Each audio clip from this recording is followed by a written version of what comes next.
I'll read this little blip in the beginning and then give my own little blip. In late 2019, a few initial cases of the COVID-19 virus were recorded in a single country.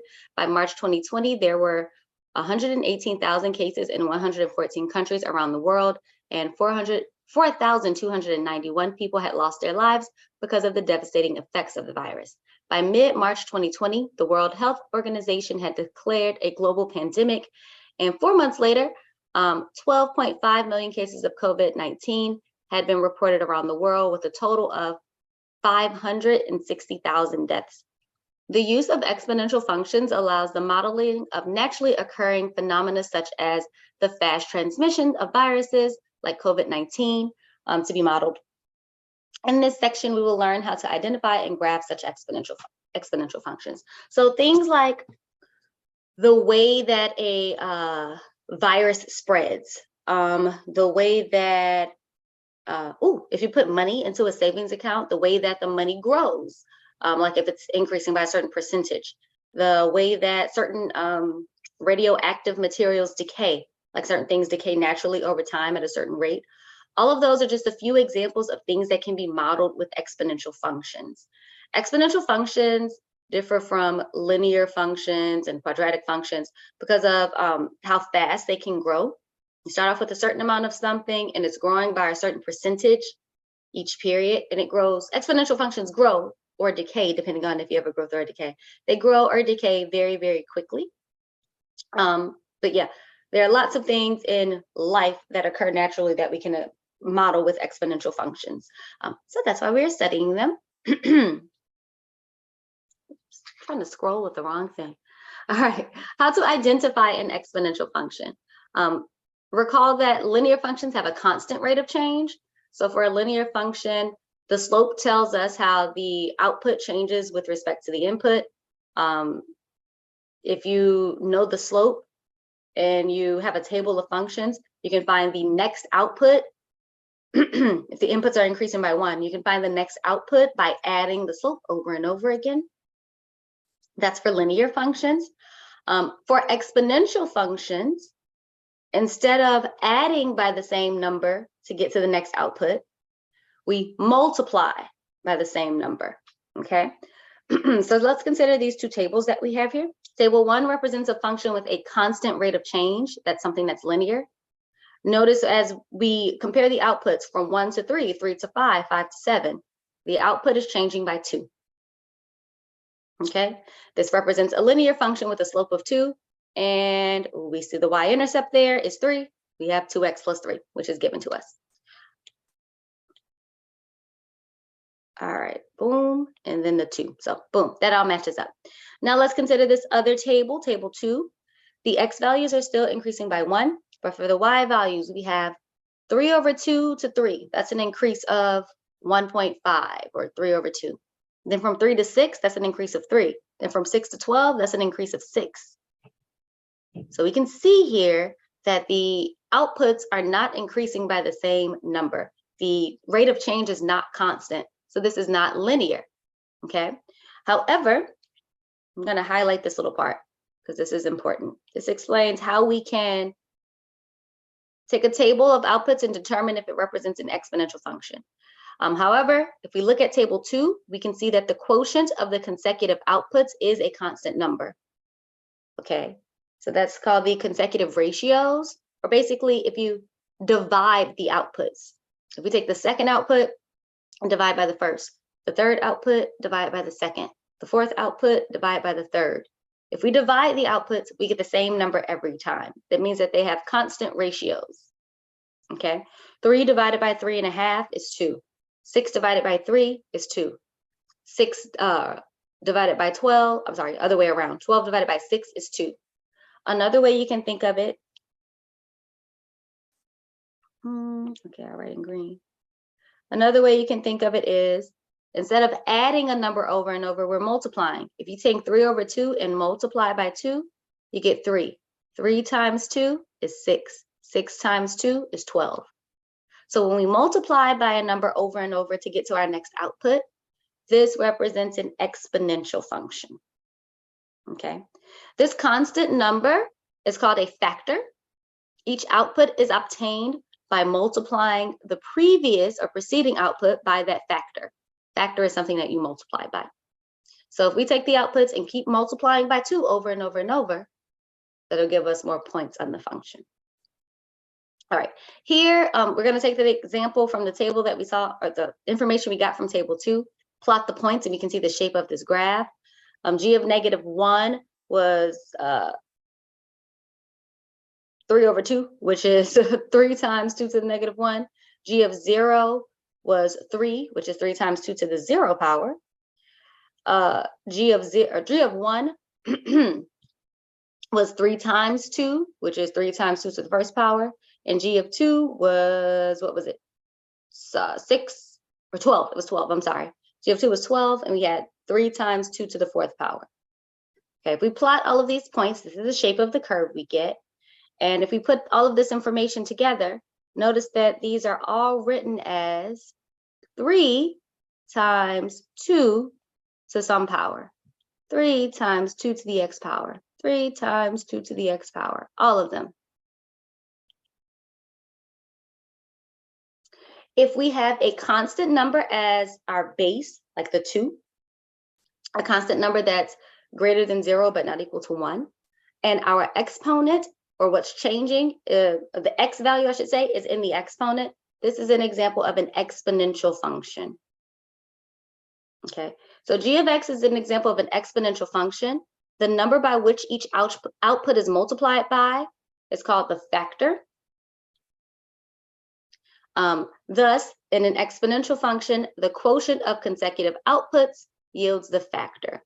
What does that mean? If we take our outputs in the table, take the second and divide by the first, the third and divide by the second, the fourth and divide by the third, if we get the same number, this tells us that we have an exponential function, and that number that we get is the factor of our exponential function. Okay, that being able to determine that factor is very important, because that number is going to be a part of the exponential function that we write out. A couple of other important things. If the factor is greater than 1, so in our example, we had a factor of 2. That's an example of something called an exponential growth. When the factor is between 0 and 1, we have an exponential decay. So exponential functions can they all kind of have the same shape as this graph. This is an example of one that increases from left to right, an exponential growth. An exponential decay would kind of be the reflection of this. It will start off really big and then decrease from left to right. Again, throughout today's class, we're going to talk about how we can look at a table, look at information in a word problem, or be given an exponential function. We want to be able to identify the factor, which is also sometimes called the base, find the initial value or the y-intercept, write out an exponential function, and then also determine what the graph looks like. All right, now that we've done all of the pre-work to talk about exponential functions, let's look at the actual rule. An exponential function is of the form f of x equals a times b to the x, where b is greater than 0, but b is not equal to 1.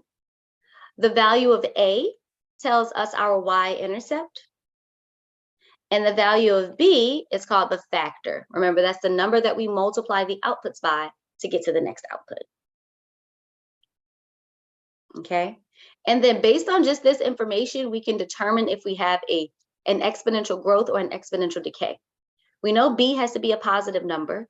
If b is something that's between 0 and 1, like 0.95, 2/3, any base that's between, or any factor, I'm sorry, that's between 0 and 1, we get a decay. So b between 0 and 1 is an exponential decay. That means that the function is decreasing, and b is called the decay factor.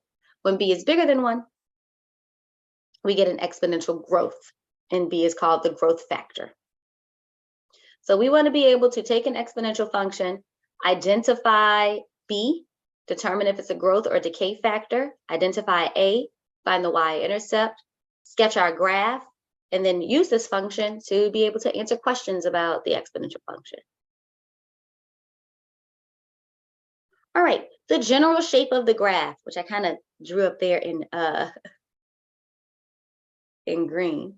The general shapes of exponential graphs look like this. On the left-hand side here, this is an example of an exponential decay function. On the right, we have an exponential growth function. Important characteristics we need to know. One, the domain of an exponential function, whether it's a growth or a decay, it doesn't matter, is all real numbers. Remember, the x value is going to be the exponent. We can raise our base to any exponent. It doesn't matter. But for the outputs, notice here that for both of these graphs, I don't know if it's very clear, but this one will continue on like this. This one's continuing this way. They never actually go below the x-axis. For a times b to the x, all of our outputs are going to be positive. So the domain here is all real numbers, but the range is all positive numbers. That's seen at the bottom. Domain is all real numbers, negative infinity to infinity. Range is all positive numbers, 0 to infinity. This is for, again, a times b to the x. Doesn't matter if b is bigger than 1 or less than 1. These things are true. Also, remember we said the value of a tells us our y-intercept. So 0, a is going to be a point on the graph. And then depending on b, when b is less than 1, the graph decreases. When b is greater than 1, the graph increases. And very important point that I almost forgot. I said that this graph does not cross or go below the x-axis. On the x-axis, we have a horizontal asymptote. So if I add a little bit of information here, that's not in here, but it should be. Y equals 0 is a horizontal asymptote. That's a horizontal line that our graph is going to approach but not cross. And that's true for both of these.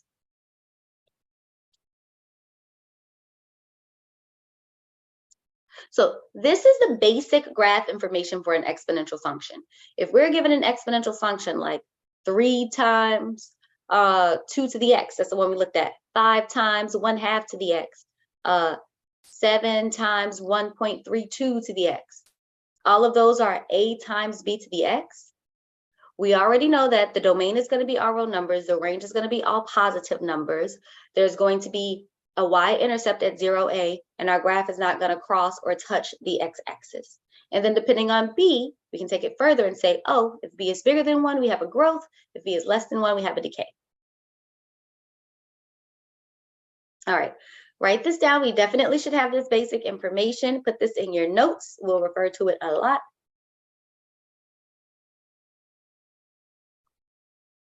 And then for the first example, we know in this class we talk a lot about graphs, tables, and solve algebraic solutions. So if we're given a table, we should be able to determine if a table represents an exponential function. So we kind of discussed it in the first example we saw.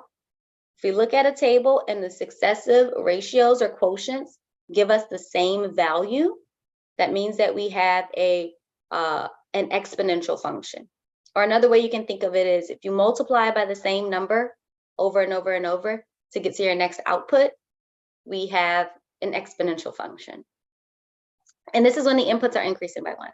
So for these tables, you want to look at the outputs and then divide them. If you do 4 divided by 1, sorry, I want to change this color so we can see a little better. First, you do 4 divided by 1. Then you'll do 7 divided by 4. Then you'll do 10 divided by 7. We are looking for these numbers to be the same. If they are the same, then we have an exponential function. If we're not, then it's not exponential. We know that if they're increasing by the same number, that would be linear. So if you add the same number over and over, that gives you a linear function. So 4 divided by 1, we know that's 4. 7 divided by 4, we know that that's not 4. Okay, 7 divided by 4 is 1.75. We can stop here. We already know this is not exponential. 10 divided by 7, though, I'll still do it. This is 1.4 something, something, something, something. Hold on. 1.429. Okay. We can see here that the ratios or the quotients are not constant.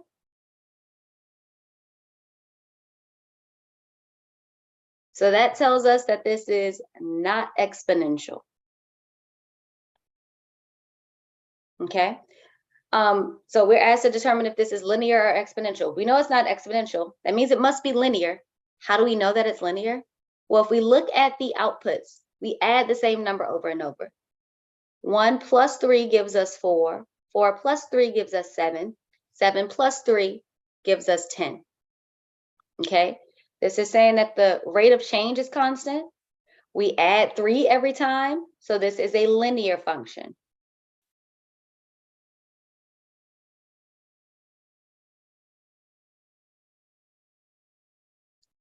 All right, we can even take it a step further.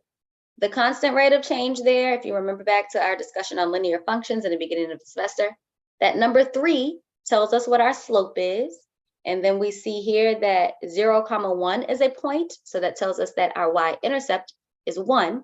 And our linear function would be y equals 3x plus 1. All right, let's go on to B. For B, we have the outputs 2, 6, 18, 54. If we check the constant rate of change, to get from 2 to 6, we add 4. To get from 6 to 18, we're going to add 12. So we can already see this is not linear. To get from 12 to, to get from 18 to 54, obviously we are not adding the same number over and over. So we can say that rate of change is not constant.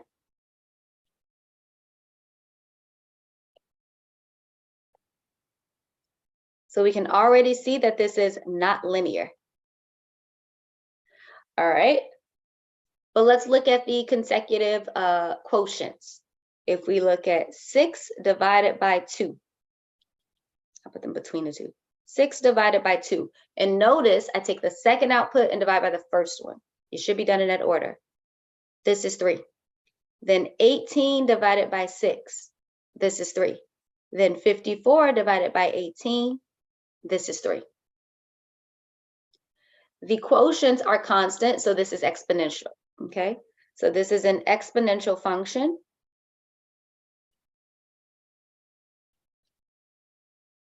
And we should be able to write out the exponential equation. So the number that we get for the consecutive ratios, that gives us our value of B. B is equal to 3. Okay, the y-intercept, that gives us our value of A. A is equal to 2. And for an exponential function, it's of the form y equals a times b to the x.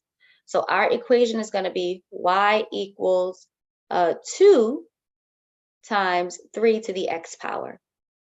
That's the exponential function that's modeled by table B. All right. Then last one. I'll keep with my same color pattern. If we look at the outputs, we're going from 3 to 3 over 2, which is 1.5. This one we're going to subtract, or you can think of it as adding a negative 1.5. Then from 3 over 2 to 3/4, that's 1.5 to 0.75. So we're going to subtract 0.75 here. We can already see that the rate of change is not constant, so this is not linear.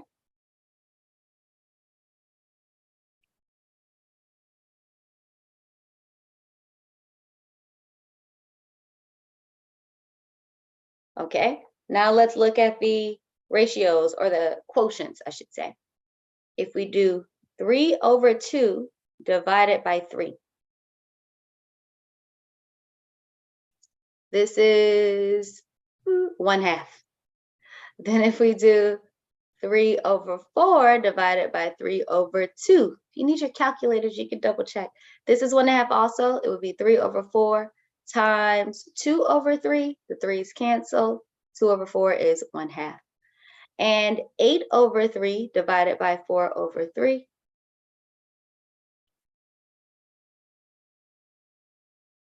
Oh, I was about to say this is 2, but that's because I wrote it wrong. Sorry, 3 over 8 divided by 3 over 4. Forgive me. This would be 3 over 8 times 4 over 3, which again gives us 1/2. So in this case, our consecutive quotient, or our quotients are constant. This tells us that we have an exponential function. This also tells us that our base, or our growth factor, or this is a decay factor actually in this case, b, is 1/2. And from the table, we see that 0,3 is a point, so a equals 3. And if we put this together, we get the exponential function y equals a, 3, times 1/2, I'll put it in parentheses, to the x power. So if you're given a table, again, to show that the table represents an exponential function, you want to check the successive quotients, make sure that they all equal the same number. And if they do, you have an exponential function, and that number tells you your factor of the exponential function. All right, so we're going to do practice example 1 now, and go through these 3 tables to determine whether or not they're linear or exponential. And then once we determine that, write out the linear function or exponential functions. Just as a reminder, even though I'm sure we all already know this, linear functions have the form f of x equals mx plus b, and exponential functions, which we are learning today, have the form f of x equals a times b to the x power. Okay, for the first one, if we look at the outputs, we want to first see if there's a number we can add or subtract to get to the next output. From 5 to 2, we subtract 3. 2 to -1, subtract 3. -1 to -4, we subtract 3. This tells us that this is a linear function with a slope of -3. And from the table, we see that the y-intercept b is equal to 5. So putting that together, we'll have f of x equals -3x plus 5. Okay. Then on to b. In b, if we look at the outputs, we see, oh, from 5 to 15, we're adding 10. From 15 to 45, we're adding, 30. Already we see that the rate of change is not constant, so it's not linear. We then need to look at the ratios. 15 divided by 5, that's 3, okay? But that's not enough. We have to do at least 2 or 3 of these. 45 divided by 15, also 3. Things are looking up. 135 divided by 45, again, 3. So in this case, since the quotients are constant, this is exponential. That value of 3 tells us our factor. It's bigger than 1, so it's a growth factor. B is equal to 3. And this time our y-intercept, it's still 5. So a is equal to 5 in this case. And we'll have the function f of x equals 5 times 3 to the x. Sometimes people also write their base in parentheses. So you can write this as 5 parentheses 3 to the x. Those are equivalent. All right. And last one, looking at the output, from 5 to 1, that's -4. From 1 to 0.2, that's -0.8. Wrong color, it's gonna bother me, but it's not linear. -4, -0.8. Those are not the same, so it's not linear. Then we want to look at the ratios.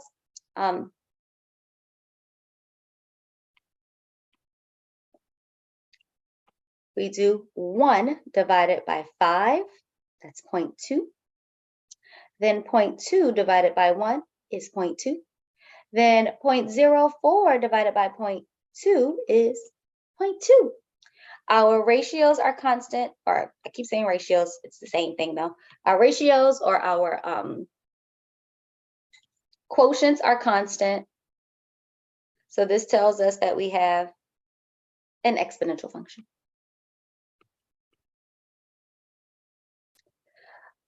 Our base is 0.2. This is less than 1, so this one's an exponential decay, or that gives us a decay factor. A is still 5, and our function would be f of x equals 5 times 0.2 to the x power.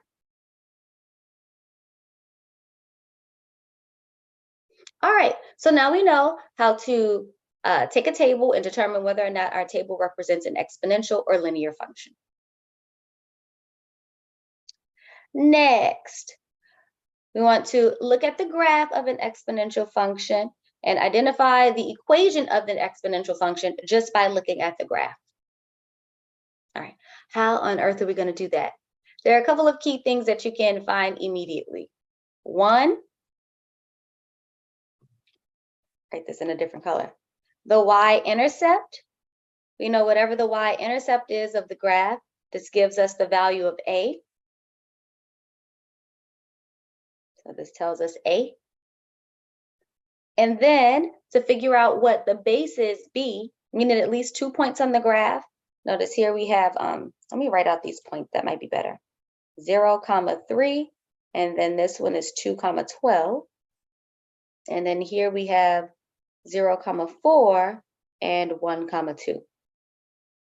So identifying the y-intercept, identifying the y-intercept gives us our value of a. Then once we have that a and our points from the function, or our other point from the function, we can plug in the x value for the input, the y value for the output, along with our value for a, and that'll help us solve for the base, b. All right, so we'll look at the solution for part A. Just by saying that y-intercept is 3, we know that a is going to be equal to 3. So we know that this is f of x equals 3 times some b to the x power. Now we want to use this other point, 2, 12. This tells us that x equals 2 and f of x, or the output, equals 12. If we plug those things in, we can then solve for b. We have 12 equals 3 times b squared. Then dividing both sides by 3, 4 equals b squared. And then taking the square root, we get b is equal to 2. Okay? Boom. So now we know a and b. Put that together. Our equation is f of x equals 3 times 2 to the x. The other example here would work out similarly. So I'm going to jump to the practice problems. And we'll do 2 more examples like this on our own. All right. Oh, these are nice. They already have the points labeled for us. So for problem A, we have, what happened there? We have a y-intercept at 0, 20 and an additional point, 1, 2. We know that we're going to have a function f of x equals a times b to the x.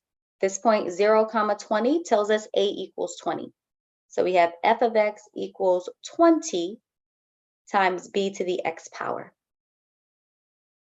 All right, then using the other point, using 1, 2, this is telling me that if I plug in 2 for x, I should get, 1 for x, I should get 2 for my output. So 2 is equal to 20 times b to the first power. This one's easy to solve. So we get 2 equals 20b. Dividing both sides by 20 gives us 2 over 20 equals b, or 1/10 is equal to b. All right, so the 2 important things that we need that a is equal to 20. And now we know that b is 1/10. So putting those 2 things together, I just want a different color so it stands out a little bit more. We have f of x is equal to 20 times 1/10 to the x power. Again, y-intercept gives you a, then you use the other point, plug in x and plug in the output, and then use that to solve for b. Then finally put a and b together to write out your exponential function. All right, let's do it again for the other part. And you also want to make sure the numbers make sense. Our b, let me go back. Our b here is 1/10, which is less than 1. That means we should have an exponential decay. When we look at that graph, it is decreasing. So we do have an exponential decay. All right, on to the next example. We're given the points 0, 4, and 112. Again, we know we have f of x equals a times b to the x. When, or since our y-intercept is 4, that tells us a is equal to 4. So we have 4 times b to the x. And then we want to use the additional point, 1, 12, to plug in an x and a y. So we'll have 12 equals 4 times b to the first power. These aren't that bad. Dividing both sides by 4, we get 3 is equal to b. Hooray. So b equals 3. A is equal to 4. Putting those things together, our function is going to be f of x equals 4 times 3 to the x power. And you want to make sure it makes sense. Our base is 3. That's the growth that matches up with the picture. If I plug in 1, I'll have 4 times 3, which is 12. 1 comma 12 is a point. And if I plug in 0, I get 4 times 1, which is 4.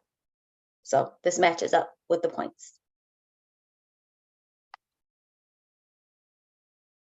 All right, then on to our next topic. So remember, our base can be any number that's greater than 0, but not equal to 1.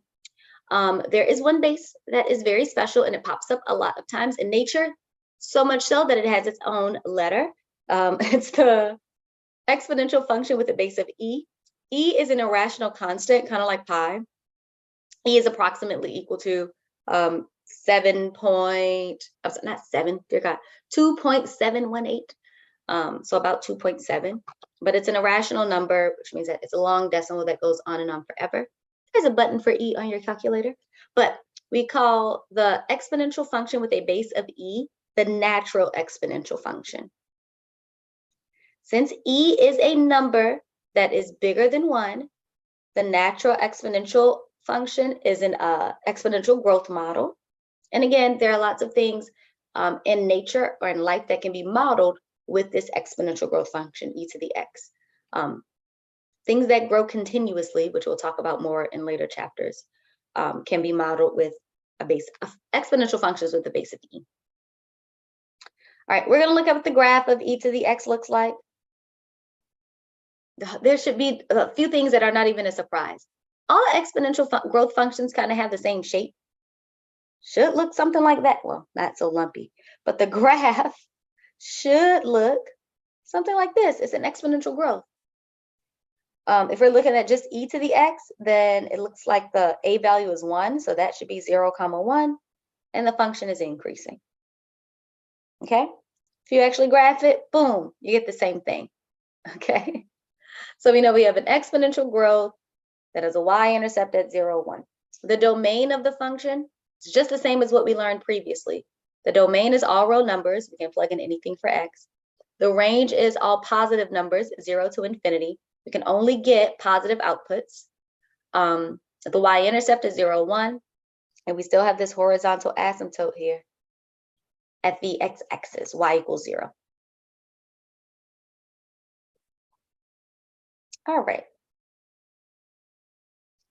In the next section, we're going to practice evaluating exponential functions at certain points. So just plugging in values for x and simplifying. I'm not going to go through the problems in example 3. I want to jump straight to the practice exercise.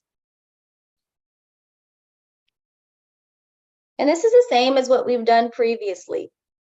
If we want to find f of -2, we'll plug in -2 for x and simplify. Of course, now our x value is the exponent. So be careful when you're simplifying and make sure that you're using your properties of exponents correctly. All right, for part A, we're asked to find for all of these, we're asked to find f of -2, f of 0, and f of 3. First, f of -2. For 5 times 3 to the x, this would be 5 times 3 to the negative second power. And then this is where the fun happens. What is 3 to the negative second power? Using properties of exponents, we know 3 squared is 9. So 3 to the negative second power would be 1 over 9. So this is 5 times 1 over 9, which is 5 over 9. And that's it. For f of 0, that's 5 times 3 to the 0 power. Anything to the 0 power is 1. So this is 5 times 1, which is 5. And the last one, f of 3, it's 5 times 3 to the third power. 3 to the third power is 27. So this is 5 times 27. And 5 times 27 is 135. So that's it. We're just plugging in the values for x. Remember, x is going to be the exponent for exponential functions. And just make sure you use your properties of exponents properly to simplify here. All right, let's go on to do the rest of these. All right, for part B, g of negative 2 would be 3 times 1/4 to the negative second power. All right, the negative flips your base. So this is 3 times 4 squared. Flips your base and then you make the exponent positive. 4 squared is 16 and 3 times 16 is 48. So g of negative 2 is 48. For g of 0, 3 times 1/4 to the 0 power. Again, anything to the 0 power is 1. So this is 3 times 1, which is 3. Notice for both of these, for f of 0 and g of 0, we just end up getting the value of a, that number that's out front. And that should make sense because that tells you where your y-intercept is. So when we plug in 0, we should get a, the y-intercept. And we do. Last one of these, g of 3 would be 3 times 1/4 to the third power. 1/4 to the third power would be 1 over 64. So 3 times 1 over 64, which is 3 over 64. On to C. Our function is h of x is 1/2 times 1/3 to the negative x power. So be careful here with your signs. H of negative 2 would then be 1/2 times 1/3 to the negative 2 power. So that becomes a positive 2. 1/2 times 1/3 squared would be 1/2 times 1/9. And that gives us 1/18 for h of negative 2. H of 0, even before we do anything, we know plugging in 0 gives us our y-intercept. So we should get 1/2 as our answer. Let's double check to see this. This will be 1/2 times 1/3 to the negative, well, negative 0 doesn't make sense. So to the 0 power, that's just 1/2 times 1, which is 1/2 as we anticipated. And the last one, h of 3 would be 1/2 times 1/3 to the negative third power. That's 1/2 times 3 to the positive third power, which would be 1/2 times 27, or 27 over 2.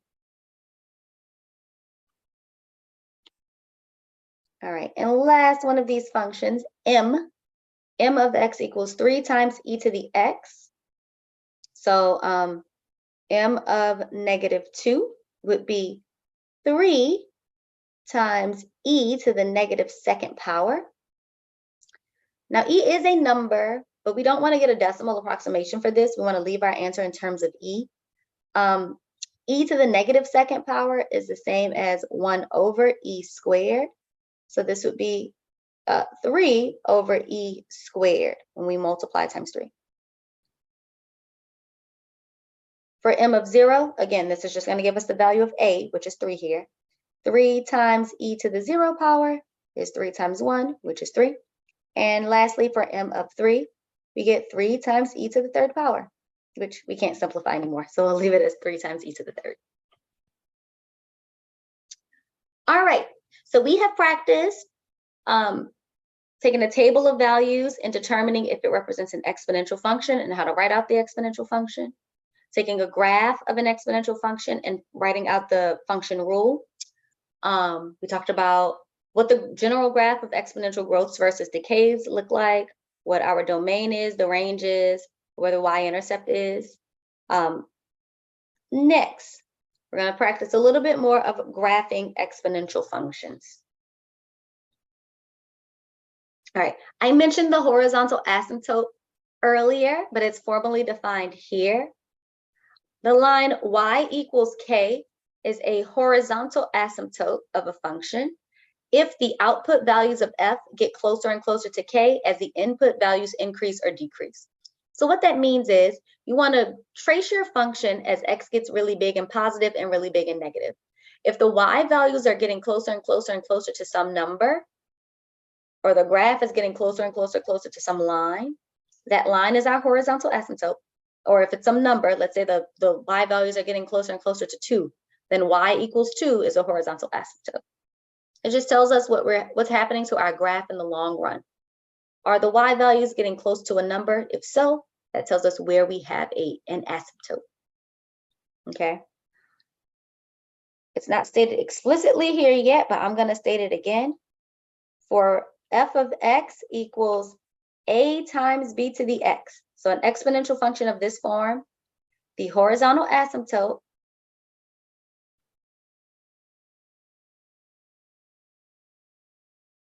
is always, always, always y equals 0.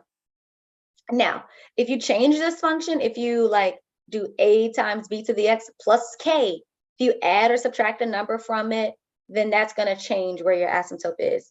But if it's just a times b to the x, y equals 0, or the x-axis is always going to be your horizontal asymptote. All right, I'm going to go past that example and just go straight to the practice problems. When we're graphing these types of functions, we should have a general idea of what the shape looks like based on what our factor is. For part A, 6 times 3 to the x, our base there is 3. This is going to be an exponential growth. For, oh, this one's interesting. 3 to the negative x power, don't be fooled there. That's not in the form of b to the x. We have b to the negative x. So we have to rewrite this. This would be 1/3 to the x power. And then since our base is 1/3, this one is a decay. And for 2e to the x, e is bigger than 1, so this one would be a growth. All right, so we have growth, decay, growth. And just generally speaking, you know, for a growth, the graph is going to look like this. For a decay, the graph is going to look like this. For a growth again, the graph is going to look like this. We can use the values of A to find the y-intercepts and try to sketch this a little bit more accurately. And then it seems like, well, all of the graphs look exactly the same. I'm going to go on to Desmos so you can see what the slight differences are in the graphs. They do look very similar, but depending on what your base is, some grow faster or slower than others. Okay, it says use a graphing utility. Okay, never mind. We're going to just go to Desmos. I can sketch these by hand too. For y equals 6 times 3 to the x. I know my y-intercept is going to be at 0, 6. I know it's going to be an exponential growth. So the function is going to look something like this. And as x keeps going to the left, or to, what's down over there? To negative infinity. As x goes to negative infinity, the function is going to get closer and closer to the y-axis. All right, we'll graph all 3 of these together using Desmos, and then we can see that the general shape, or see what the general shape is, and then see how they differ, or how they're similar. 6 times 3 to the x, 3 to the negative x, and 2e to the x.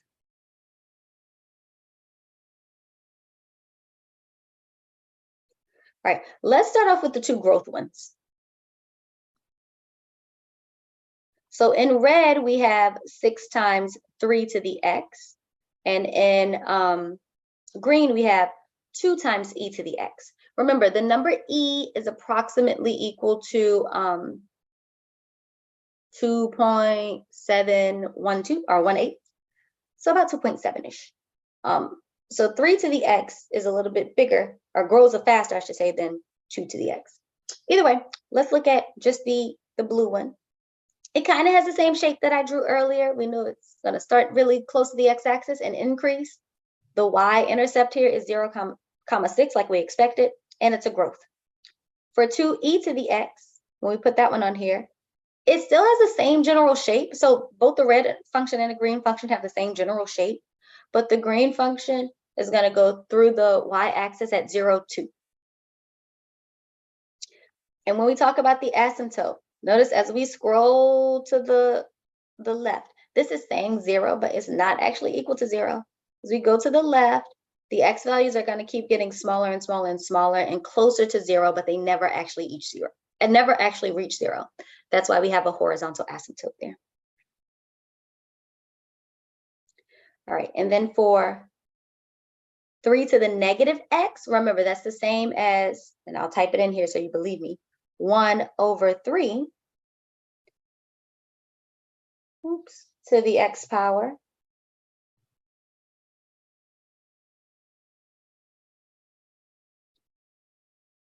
see the blue graph and the purple graph are one and the same.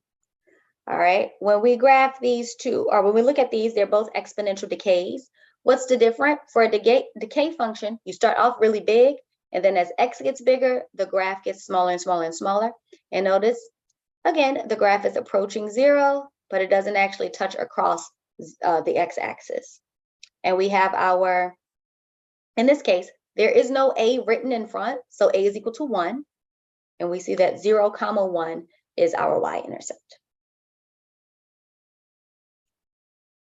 All right, but just to take it one step further, I want to just look at a couple of different exponential growth functions with different growth ones, so base bigger than 1, but with different bases. I want you to see how they are similar and how they're different. We're even going to let a equal 1 for all of them. So let's look at something like 2 to the x versus 5 to the x versus 10 to the x. Not 10x, 10 raised to the x power. If we look at any of these individually, it has that exponential growth shape that we expect. But when we look at them all together, we see obviously they're different functions. How are they similar and how are they different? Well, 1, all of them have an a value of 1, so they all cross the y-axis at the same place. All of them are growing, that's similar, but notice the steepness of the graph is different, or how close the top piece is to the y-axis. The closer it is to the y-axis, the steeper the graph is. That means it's growing faster. And the simple way to remember this is, the bigger your base is, the faster the function grows. So our biggest base is 10 to the x, and notice this is increasing the quickest. This piece is closest to the y-axis. For 5 to the x, that's a little bit less steep than 10 to the x, but more steep than 2 to the x. And 2 to the x is way out there. If I pick something, excuse me, if I pick a base that's smaller than 2 to the x, say like 1.5 to the x, we're going to get something that's even farther away from the y-axis. So let's do 1.5 to the x power. Still the same general shape, but it's less steep. Or if we do something steeper than, or a base bigger than 10, let's go, I don't know, 25 to the x power. We should anticipate that this is going to be even closer to the y-axis than the blue curve. And it is.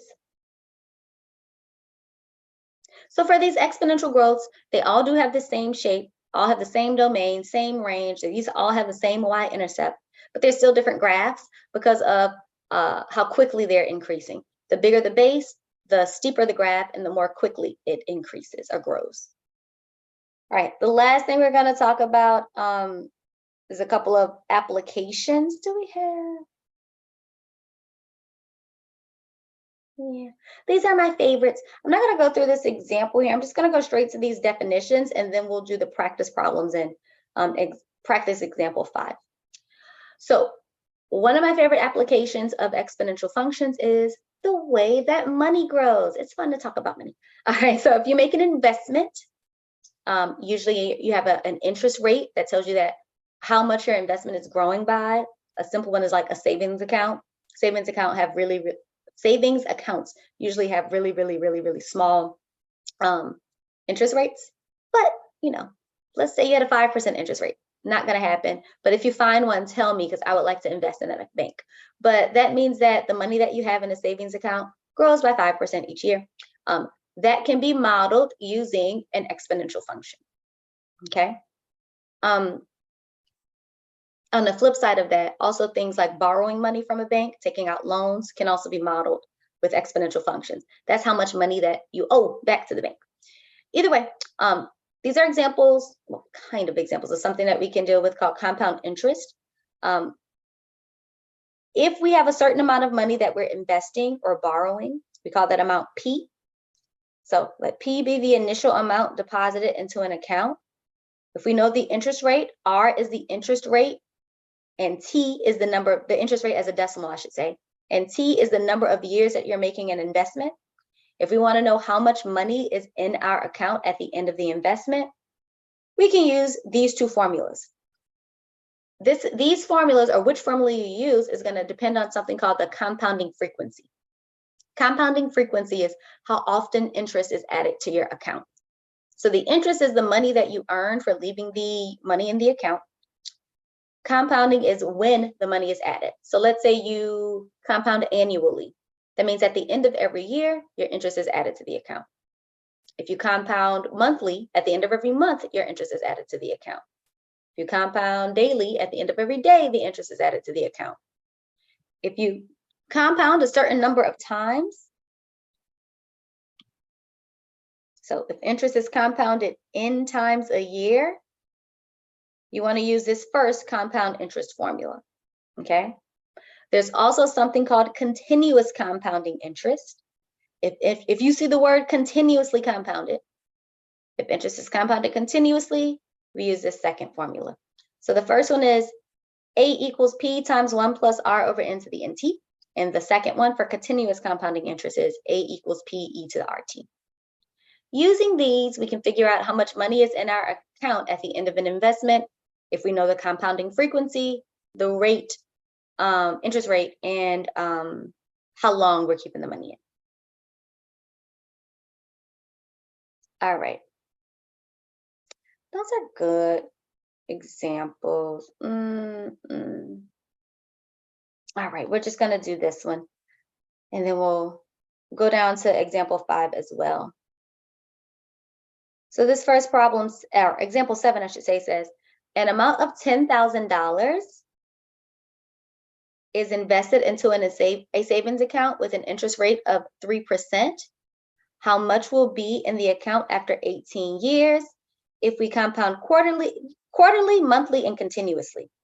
So looking at these different compounding frequencies, only when you see continuously will you use A equals P times E to the RT.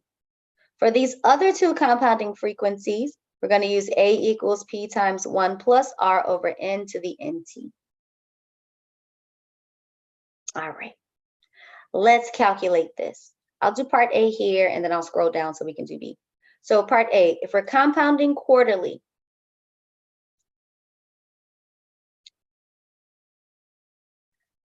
the value of N in our formula tells us the number of times we compound our interest per year.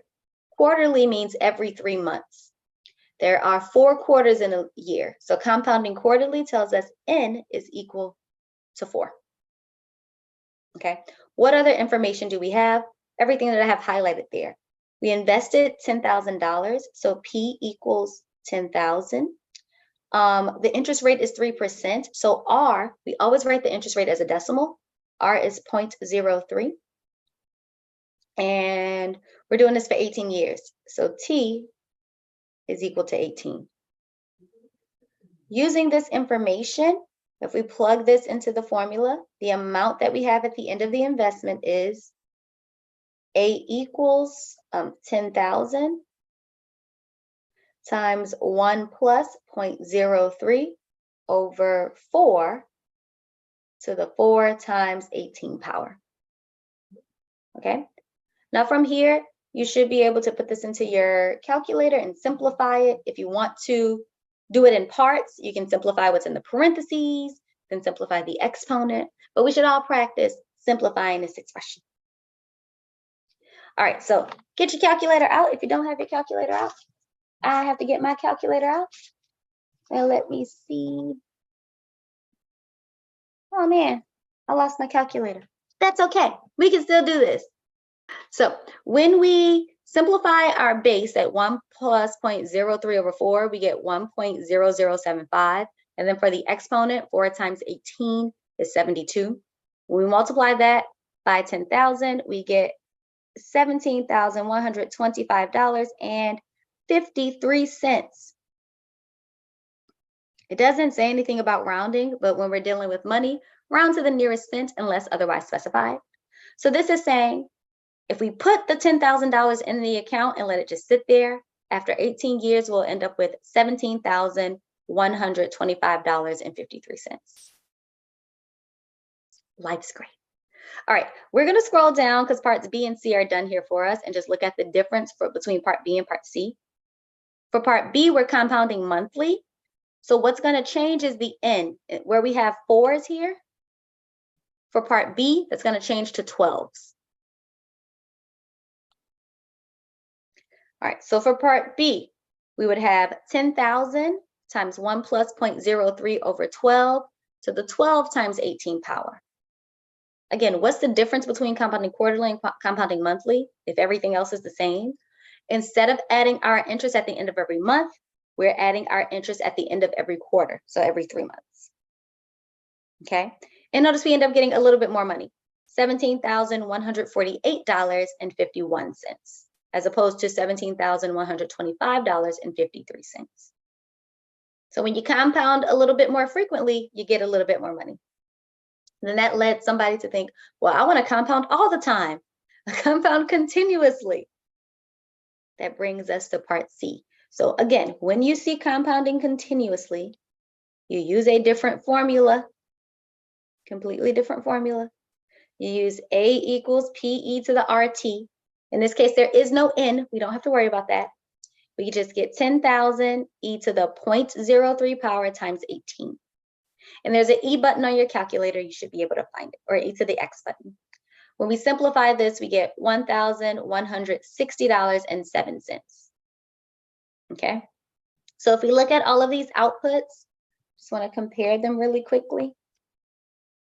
Compounding quarterly, we got $17,125.53. Compounded monthly, or compounding monthly, we get $17,148.51, so a little bit more.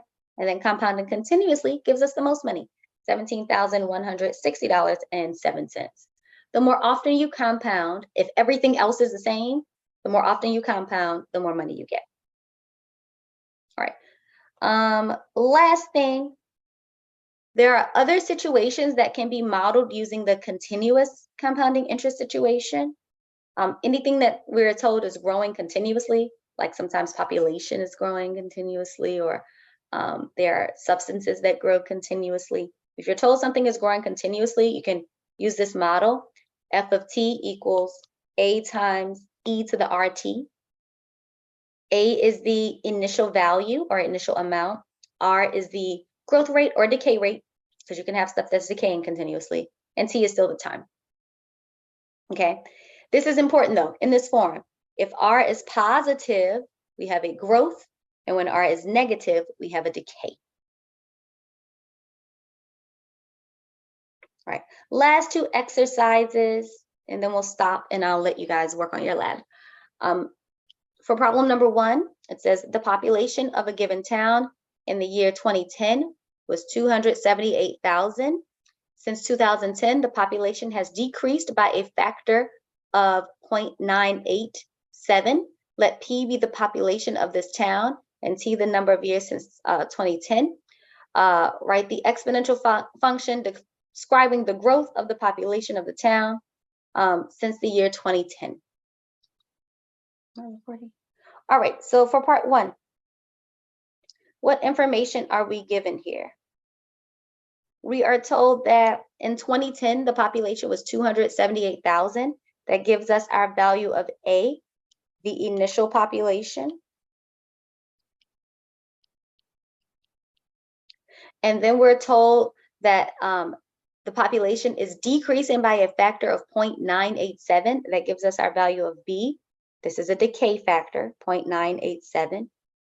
Then putting this information together, the equation would be, they don't tell us what to use, f of t is equal to 278,000 times 0.987 to the t power.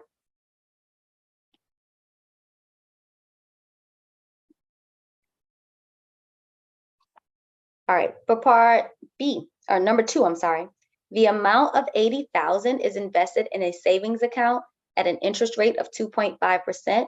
How much will be in the account 10 years from now if interest is compounded continuously? So when we see compounded continuously, we know we're using A equals P times E to the RT. In this case, P is equal to 80,000. Right.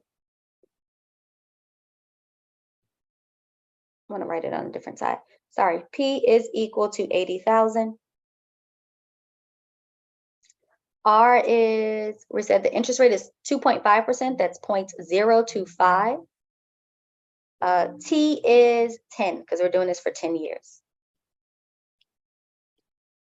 All right, so putting all of this information together, we'll have A is equal to 80,000 E to the 0.025 times 10 power.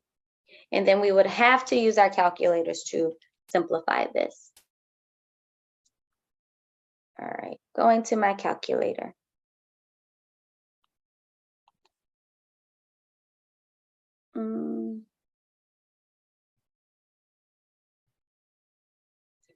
Ooh, I got $102,722.03.